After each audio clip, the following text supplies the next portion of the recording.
mais um Libercast, hoje com a presença do grande amigo, ilustre professor Bruno Bonicore. Bruno, é uma alegria te ter aqui no Libercast. Finalmente saiu o nosso Libercast, né? Nós já tentamos em 3 ocasiões gravar esse Libercast e não tínhamos conseguido por incompatibilidade, agenda, incompatibilidade. E uma vez também que não deu para gravar aqui, que nós viemos aqui no Sul, Brasil. Mas então, Bruno, é uma alegria te ter aqui hoje. Esse cara, toda vez que eu vou apresentar, que eu vou falar qualquer coisa sobre ele, eu sempre digo assim, olha, a banca de doutorado dele, isso daqui a pouco eu vou te perguntar, se eu olhasse para aqueles professores, eu não ia nem saber falar português na frente deles. Então... Imagina, Matheus. Poxa, é uma grande alegria para mim também, é uma honra, né? A gente já vem conversando há algum tempo para fazer esse episódio, não saía, hoje saiu. Estou muito feliz aqui, bater esse papo contigo. Enfim, uma honra. E professor, já querendo primeira informação aqui para a nossa audiência, que eu quero trazer de ti, como é que foi então a tua carreira assim, acadêmica, quando começou a te interessar por publicações, como é que foi esse início? Eu comecei na iniciação científica, né? E até eu digo sempre que a iniciação científica é um passo muito importante na carreira acadêmica. No meu caso foi decisivo. Eu estava no 2º ano da graduação, ali na PUC do Rio Grande do Sul. Fiquei sabendo por meio do professor Giovanni Saavedra, que estava tendo seleção para bolsistas de iniciação científica. O professor Giovanni tinha recém voltado da Alemanha, em Frankfurt ele estudou também, com outro orientador, mas estudou em Frankfurt, então teve uma influência também. E ingressei ali no grupo de pesquisa do professor Giovanni Saavedra, como bolsista de iniciação científica. E aí, durante a iniciação científica, o que a gente tem à disposição, a gente até estava falando disso um pouco antes, são salões, de iniciação científica, são eventos voltados para o aluno de graduação que está começando a pesquisa. Comecei apresentando esses eventos que tinham à disposição ali, era o Salão de Iniciação Científica da URGS, da Unicinos, da RITA e da própria da FMP, tinha também, e da própria PUC do Rio Grande do Sul.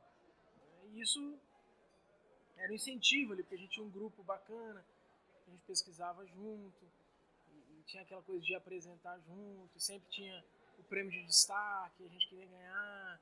E isso foi muito motivador. Eu comecei a viver esse meio da pesquisa, então, ali, na iniciação científica, junto ao PPG, o programa de mestrado e doutorado da PUC do Rio Grande do Sul.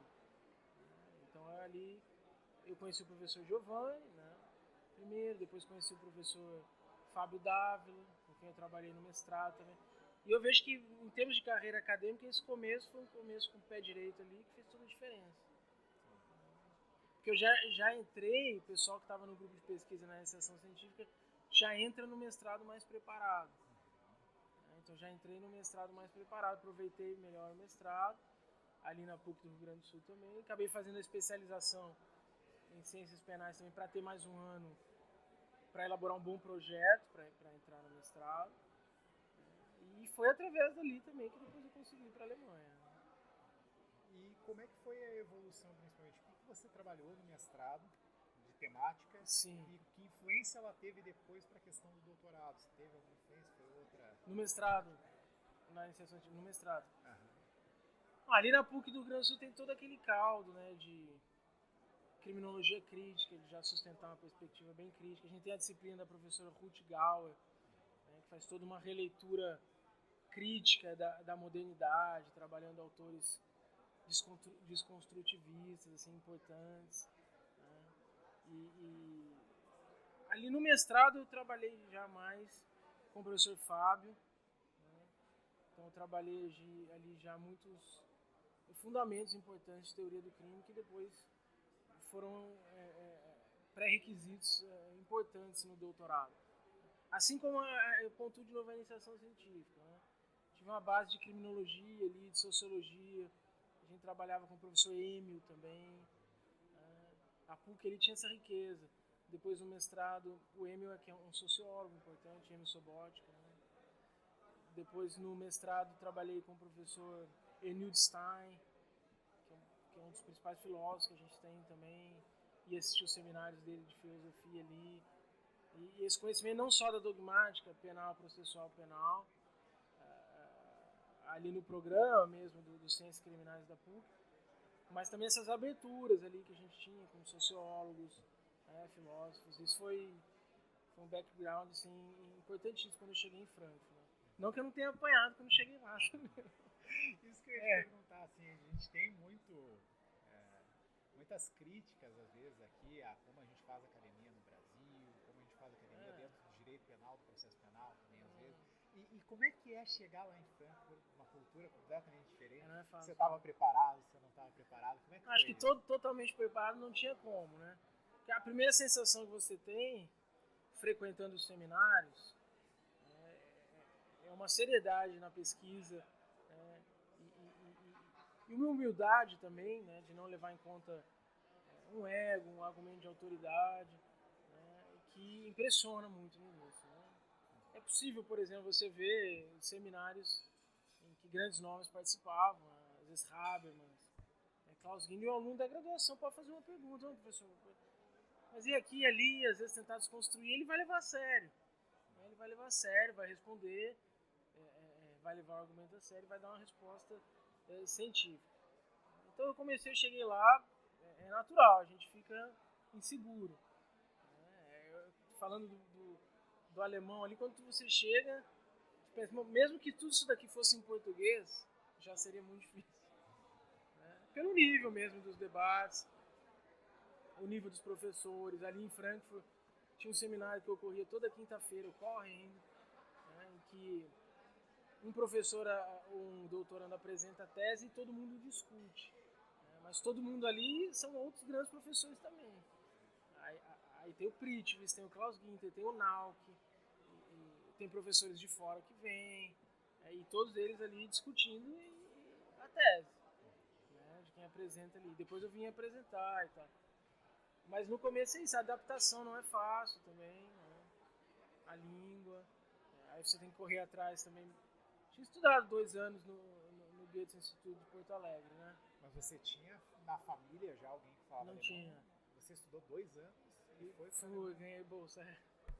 Não tinha ninguém, eu fui estudar alemão, não tinha assim nenhuma identificação com a cultura alemã, eu fui estudar alemão por causa do direito penal. Aí eu falei, não, é lá que está a base, o centro, então vamos para lá. E eu estudei 2 anos ali, mais ou menos, durante o mestrado, um pouquinho antes, e já tinha como foco concorrer à bolsa do DAD, que é a bolsa do governo alemão. Que sai um edital conjunto com a CAPES todo ano, mas a principal bolsa é a do DAD, é a melhor. Inclusive eu fui acompanhado da minha esposa e eles pagaram curso para ela também, tem um auxílio, tem diversos benefícios. Né? E então eu queria ganhar essa bolsa, eu me preparei para ela.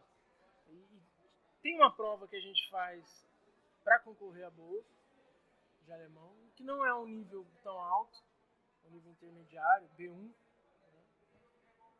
E essa prova ali eu consegui decorar ali as declinações, a gramática, passei. Mas isso não significava naquele momento que eu sabia falar alemão. Né?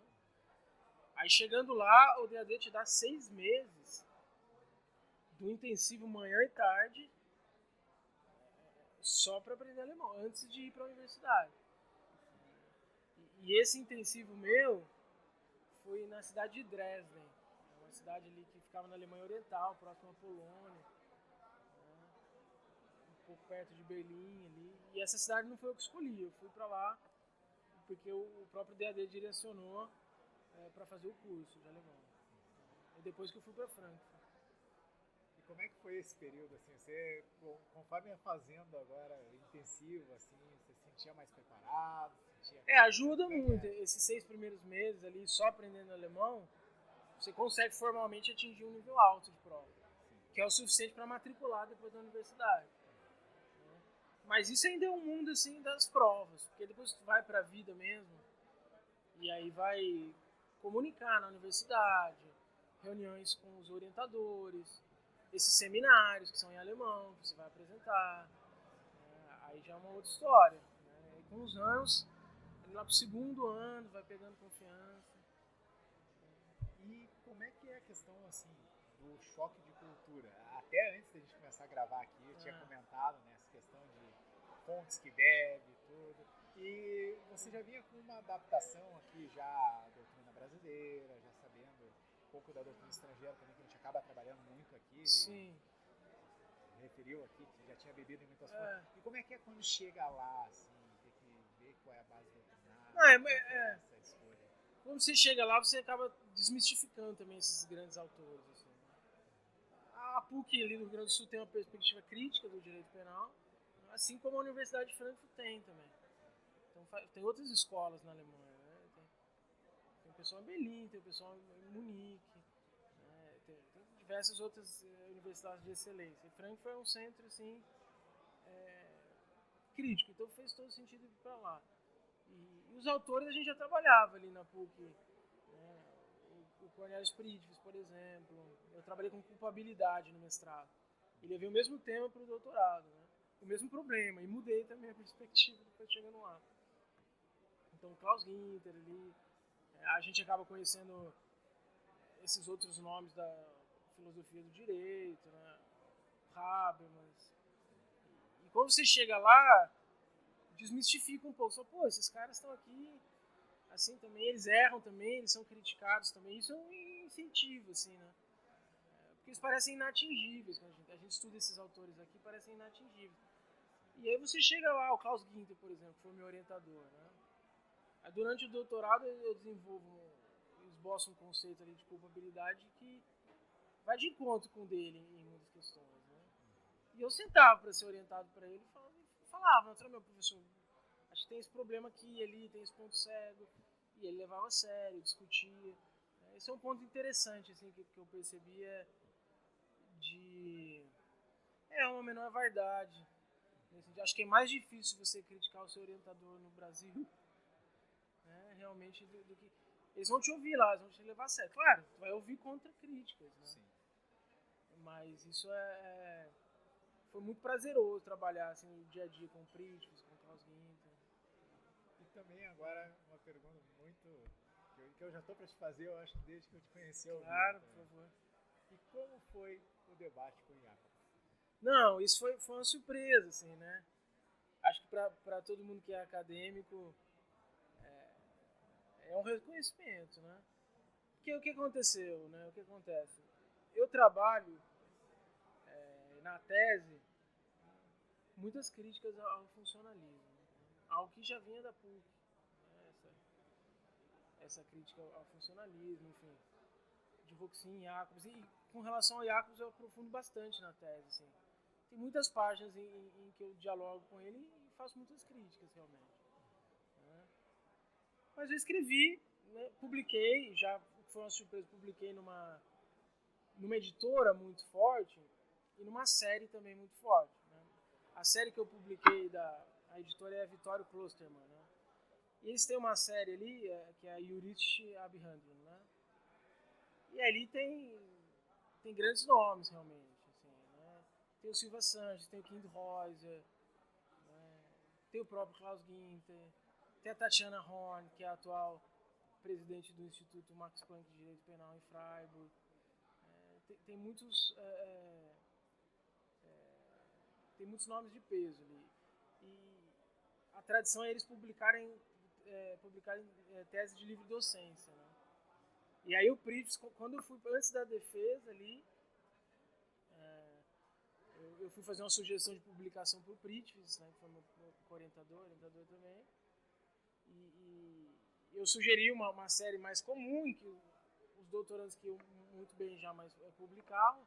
Ele falou, não, acho que a gente pode ser a primeira tese de doutorado a ser publicada nessa série. Né? Aí eu fiquei já muito, muito empolgado com isso. Isso foi antes da banca, depois a gente pode falar um pouco da banca. Né? E fiquei muito empolgado. Então essa publicação ali também, depois com a banca se confirmou e tal, essa publicação já é uma publicação que ia ser lida assim, por esses caras. Né? Normalmente eles lêem. Mas não ia imaginar que o Jacobs, com 80 anos ali, ou mais, não sei, acho que ele estava com 80 anos, ele fosse ler e fosse levar a sério ao ponto de fazer uma resposta, né?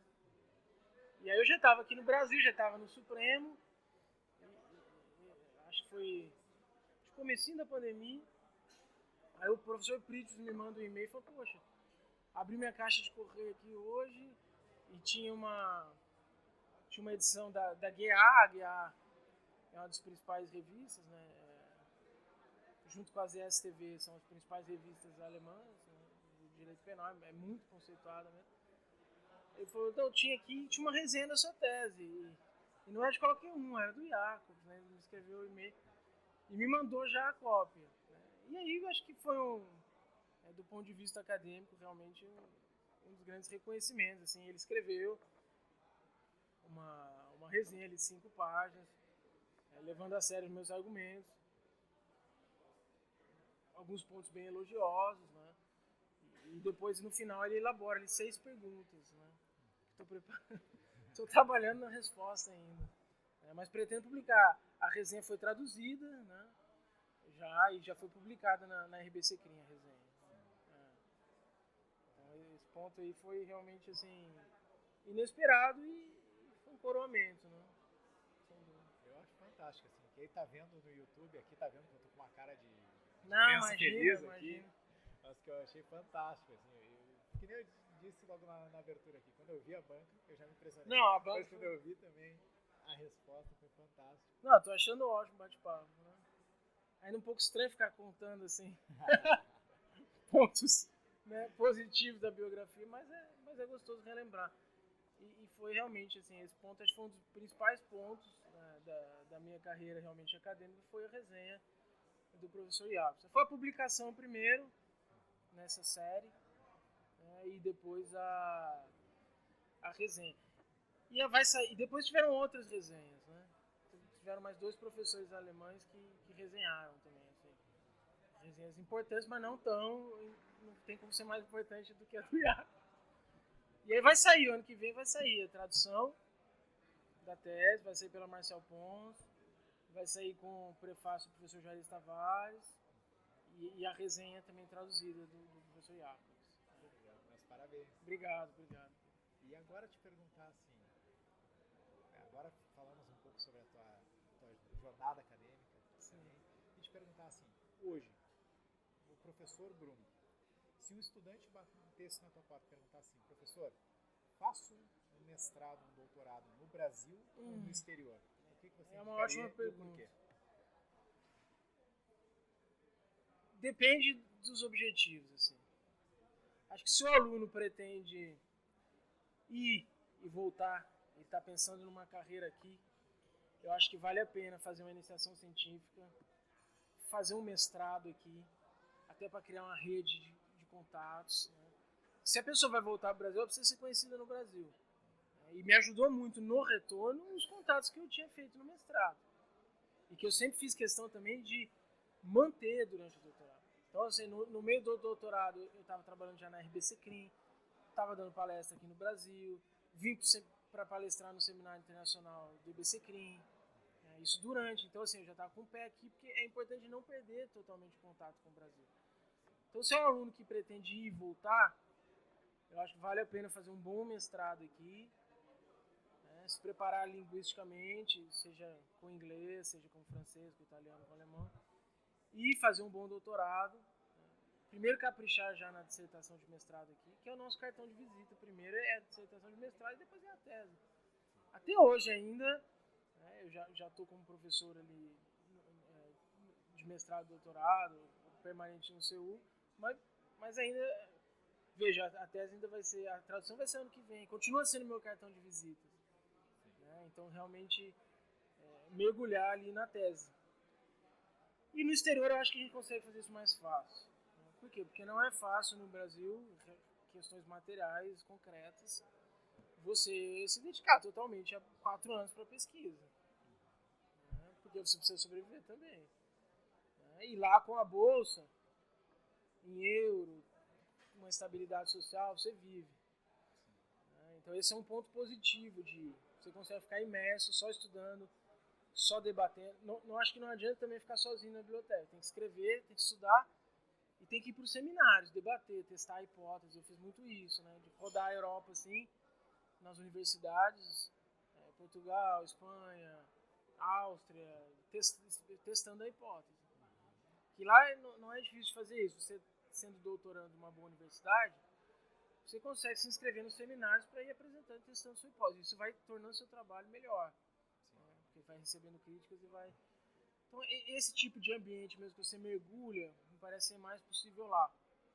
Além de que realmente o nível em algumas áreas é mais alto. Né? Realmente, assim, estão mais avançados, mais maduros. Né? Então, já vai ter uma metodologia mais consolidada. Um estado da arte ali que vai ser te apresentado. Vai ter mais facilidades. A bibliografia, tu vai ter tudo na biblioteca ali. Tudo na mão, né? Eu brinco que tem que fazer muito esforço para fazer uma tese ruim lá. Né? Porque isso dão todas as condições. Então tem esse ponto. O ponto negativo seria esse, para quem quer voltar. Né? Perdeu o contato aqui. No meu caso deu certo.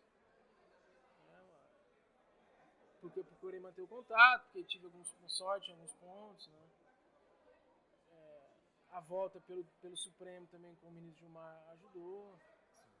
Mas tem muitos amigos que tiveram dificuldade na reentrada. Né?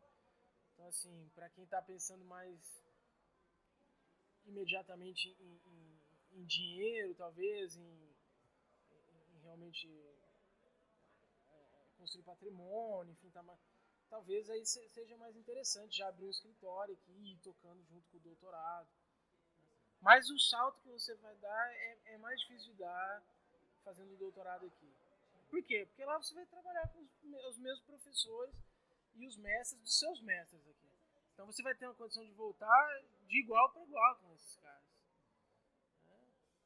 Com todo respeito e admiração que eu tenho, se eu tivesse feito doutorado na PUC, eu continuasse sendo pupilo dos caras. Entendeu? Não ia estar em pé de igualdade. Mas você ir lá estudar com a fonte, como você disse, com grandes nomes, te dá... No meu caso, me abriu muitas portas aqui. Então, assim, foi decisivo para mim fazer o doutorado lá. Mas acho que é isso, acho que tem que ponderar bem. Quem é apaixonado pela academia, quer conhecimento mesmo, quer fazer o melhor trabalho possível, vai ter que ir, vale a pena. E hoje? Você aqui no Brasil já. Eu venho acompanhando também a tua produção, que também é muito grande, Sim. aqui no Brasil também. Obrigado. O que hoje te leva a escolher um tema, escolher uma problemática? Como que você define os autores que vai utilizar para alicerçar? Depois eu faço o resto das perguntas. Uma pergunta muito grande. Eu acho que é o seguinte, assim, né? Primeiro tem que escolher o tema. Eu trabalhei muito com fundamentação do direito, temas mais densos, mais pesados, que me atraem muito. Que aqui no Brasil a grande referência é o professor Juarez Tavares. A obra Fundamentos dele ali já está na 4ª edição. É uma grande obra nesse sentido e me parece que é a grande referência. Então são temas culpabilidade, fundamentação, mas sempre buscando também, isso é importante, consequências práticas. Acho que tem 2 caminhos aqui, fazendo um parênteses. Se você quer estudar filosofia do direito, você não precisa ter esse compromisso. Se é uma área dogmática, eu estudo direito penal. Então, por mais que eu verticalize e vá buscar bases éticas, epistemológicas, ele vá para a questão metodológica entre os grandes autores, eu preciso voltar. Preciso voltar e mostrar a consequência disso num caso prático. Eu preciso resolver problemas de forma diferente. Criar critérios para que haja soluções diferentes de problemas que eu acho que não estão sendo resolvidos adequadamente com as teorias disponíveis. E isso não é fácil, porque para eu criar um conceito de forma completa, assim, para eu ter uma tese completa nesse sentido, eu preciso ir, verticalizar, discutir lá embaixo e voltar. Eu acho que esse ponto é importante. Então, estava trabalhando com fundamentação, me envolvendo ali com os debates ali da Europa.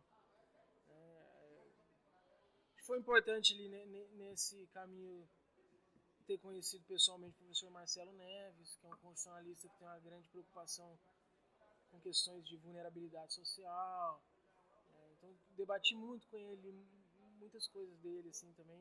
Tive a oportunidade de ser vizinho dele na Alemanha também. isso ali naquele momento estava presente na minha cabeça, até mais ou menos quando eu volto. Quando eu volto, eu tenho uma ânsia também de trabalhar com questões práticas, mas sem a necessidade talvez de verticalizar tanto. Aí já assumi um compromisso de trabalhar com casos do Supremo. Então, durante esses últimos anos eu fiz muito isso, pegar casos emblemáticos, importantes, que eu trabalhei como assessor com o ministro Gilmar Mendes e transformar em artigo científico, sabe? Então eu fiz isso com alguns temas de direito penal econômico, que eu me interesso também. Mas eu tenho uma paixão por esses temas de fundamentação. Agora é isso, escolher o tema, né? Qual é o caminho que o aluno tem que fazer? Escolhe um tema. Para onde eu vou? Eu tenho que conhecer o estado da arte. Porque às vezes eu vou voltar lá atrás, não adianta eu voltar em Platão e desconsiderar todo mundo que já criticou o Platão nesses anos todos, entendeu? Então, assim, da onde eu parto? Então, acho que tem algumas bibliotecas seguras para fazer busca por tema. Né? A biblioteca do IBCCRIM aqui. Então, sempre que eu vou fazer, jogo lá no catálogo deles, vejo que vem. Né? Sempre vai vir coisa nova, do ano passado, retrasado, que eu não li. O Max Planck, mesmo que eu não vá para lá, é a principal biblioteca no mundo de direito penal. É a biblioteca do Instituto Max Planck em Freiburg. Então entra ali no catálogo online também, coloca. E lá tem obras em todas as línguas.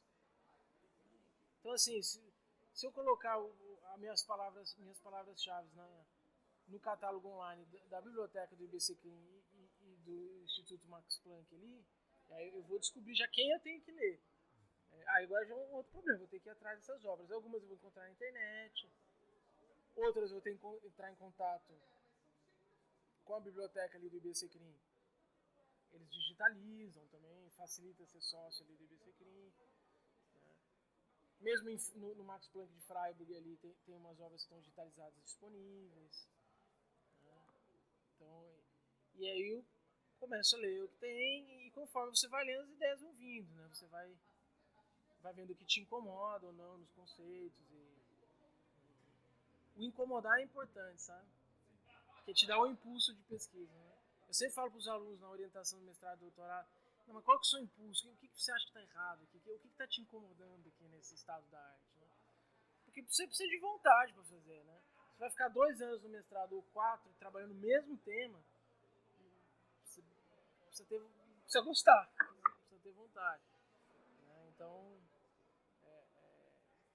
com relação aos temas é mais ou menos por aí, assim.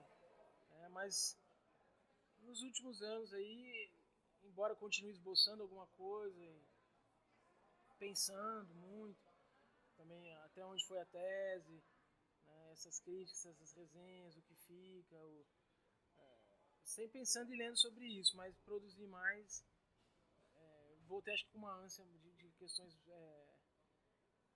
talvez mais práticas, sem demandar tanto o estudo vertical.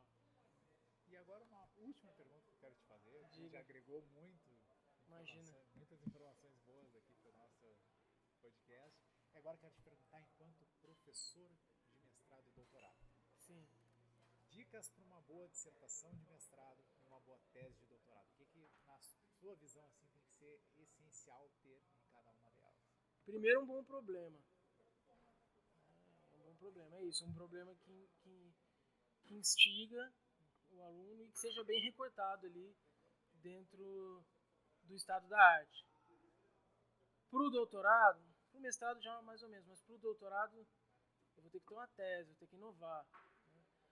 Ainda que eu trabalhe num plano mais raso, no doutorado não tem como fugir de verticalizar. Ainda que não tenha uma tese lá embaixo, né? Mas eu vou ter que trazer isso. Né? Então eu preciso de carga de leitura. Né? Eu preciso ler bastante sobre o tema, circundar bem o estado da arte. Pode ser que eu tenha um problema inicialmente e mude depois. Né? Então, o principal é ter um tema, esboçar o problema, ler. No que tem disponível ali sobre o tema, estado da arte. Aí refinar o problema. Depois Depois que eu refinar o problema, eu posso começar a pensar numa direção de construção do sumário, que é o mais difícil, assim. E no caso da tese, eu preciso da inovação. Eu acho que no processo de tese, que é mais longo, né? Acho que até a metade, mais ou menos, assim, uns 2 anos, eu posso desconstruir minha tese, minha hipótese, e ainda... É isso, desconstruir, discutir, mas depois de um certo momento, em que eu já tenho o sumário, o problema, as hipóteses, aí eu tenho que me fechar mesmo. Porque eu não tenho tempo para abrir mais. Aí a partir desse momento da metade para frente eu me fecho e tento fortificar o máximo possível meu argumento. Né? Mas o segredo principal é ler o máximo possível. Carga de leitura e não ter medo de criticar autores. Nossa, mas eu vou criticar o Roxinho? Sim, você está fazendo uma tese de doutorado. Pense, construa o seu pensamento. Né? Acho que isso deve ser incentivado, né? É importante. E uma boa qualificação. Acho que no Brasil isso é bem marcado, esse momento em que eu fecho e falo, não, agora é isso, eu vou preencher esse sumário, eu vou fortificar o argumento, vou construir, que é a partir da qualificação. Né? Então, assim, acho que esses são os principais pontos. Assim, né? Professor, agora uma questão mais... Tem mais alguma coisa que queira trazer aqui nesse episódio que eu não perguntei? Não, acho que é isso. Eu acho que é um episódio acadêmico, né? Acho que quem gosta mesmo, acredita na academia, tem que mergulhar mesmo, tem que estudar, tem que discutir. Isso é muito rico, né? Porque isso vai trazer ganhos na prática também. Ainda que eu não queira ser um profissional apenas, né? E não digo apenas de forma depreciativa, porque na Europa essa é a regra dos professores catedráticos, né? Ficarem só na universidade. No meu caso, eu tenho tanto uma carreira na universidade quanto uma carreira prática. Mas mesmo para aqueles que querem o desenvolvimento também na prática, vai fazer muita diferença. Né? Não só de reconhecimento, de contatos, mas como de capacidade analítica. A gente vai precisar disso na prática do direito. Capacidade analítica, de fundamentação, construção do argumento, tudo isso. Isso eu senti muito. Né? Eu fiquei 4 anos me dedicando exclusivamente para a tese. Quando eu volto para o processo, para os casos práticos, né, e eu faço isso na própria Alemanha, antes de defender, eu vou trabalhar no escritório lá. Aí você fala, opa, né, tem mais instrumentos aqui. Então, vale muito a pena, né, se dedicar ao estudo acadêmico. Fantástico, professor. Te agradeço muito por ter aceito esse convite, ter conversado com a gente aqui. Com certeza agregou muito. Obrigado, Matheus. Uma grande honra. E fico à disposição, né, passar o contato, enfim, fico à disposição. E gostaria aqui de registrar meus parabéns pela seriedade com que você tem conduzido o Instituto, a revista, o podcast. A gente vê realmente o seu comprometimento. E isso chama atenção e isso é muito importante. Eu queria te parabenizar também. Muito obrigado, professor. E com um elogio desses, encerramos esse episódio.